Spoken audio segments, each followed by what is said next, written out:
piece that we felt was necessary, and we're pleased to have him to shore up our backcourt. Another ball handling guard.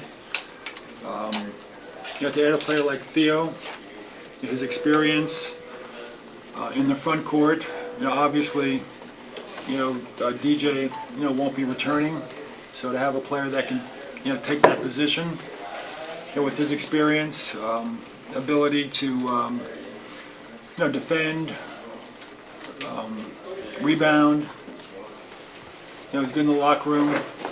That would bode well for, what we hope to do with that position. And Matt Barnes was, not something we planned on weeks ago. Free agency is kind of topsy-turvy for a player sometimes, and I'm not quite sure even he knew where he'd end up, based on what you might have read the last 3 or 4 days. But it came about quickly, in particular with Luke Walton's, health issues. We felt adding a player like that would give us great insurance at that position. Although he can defend, some bigger guards, he's basically a small forward.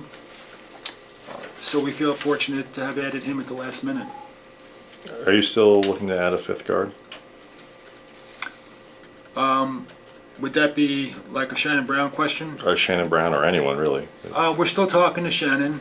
I think there's a good chance that, in the next couple of weeks, we can have some resolution there with Shannon, and I'm optimistic.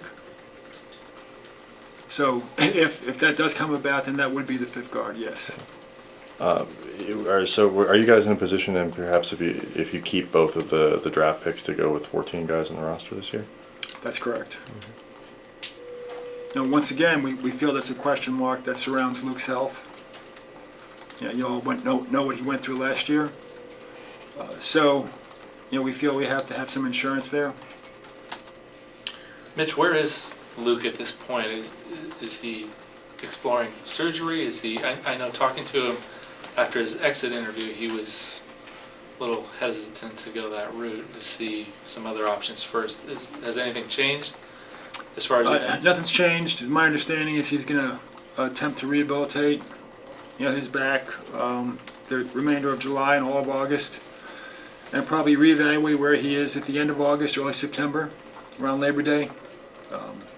He's worked with our people and some other experts in the field, and I think that's his plan right now. So it's still kind of up in the air, isn't it?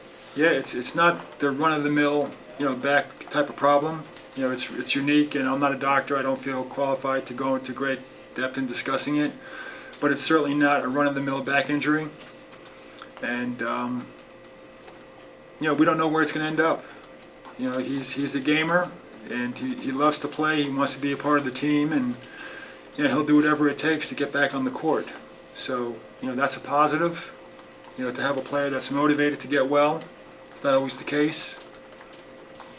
Are you concerned that this might cause him to miss a year, or absolutely maybe sure. come to the end it's of a possibility. The backs are difficult.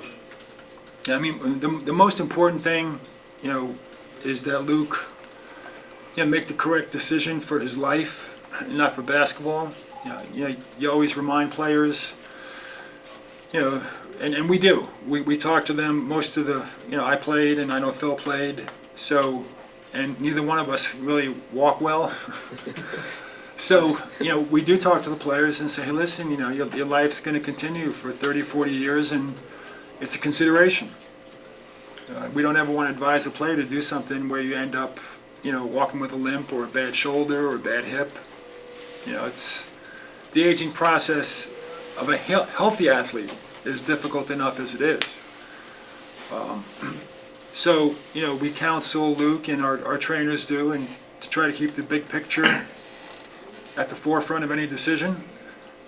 But like most young players that want to play, sometimes they don't do that. So. What's the status on Andrew?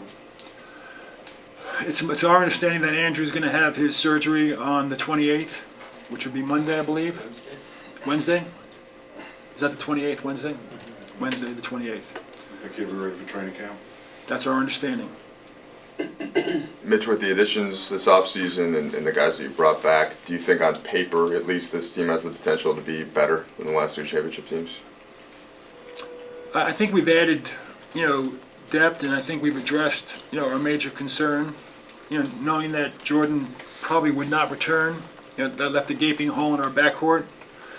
So to bring in a player like Steve, that gives us a great degree of comfort to that position. I mentioned earlier that, the Matt Barnes thing was not something that we planned on a month ago. Because of the market and, the way things worked out, he became a real possibility just a day or two ago. And to add to our front court with an experienced player. So we're pleased. We think we have a balanced roster. There's experience. We like our two rookies in Summer League, but that doesn't mean anything. You don't know how they're going to work out.